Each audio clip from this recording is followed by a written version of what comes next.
What if I told you that you could heal your nervous system? Maybe you'd want to know what I mean by that. I'm talking about all the times when your body feels tired, tense, or heavy from just surviving yesterday. I'm talking about the constant headaches, the soreness, the exhaustion that follows you no matter how early you go to bed. I'm talking about the way you reach for music, TV, your phone, anything to fill the silence and keep your system from crashing. We live with this expectation that we'll just push through it, like our body is a machine instead of our first friend. Healing isn't considered sexy or entertaining in a world built around survival. But if all we have to look forward to is survival, what's the point? If there's no way to thrive, what exactly are we fighting so hard to hold on to?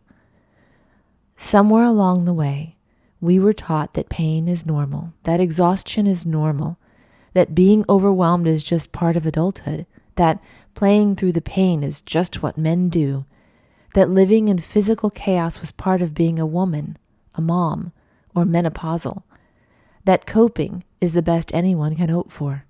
But coping isn't the end of the story. Coping is what your nervous system does when it hasn't had a real chance to rest. It's what your body does when you've been carrying too much for too long. And here's the part no one says out loud. Your nervous system isn't broken. It's tired. It's overworked.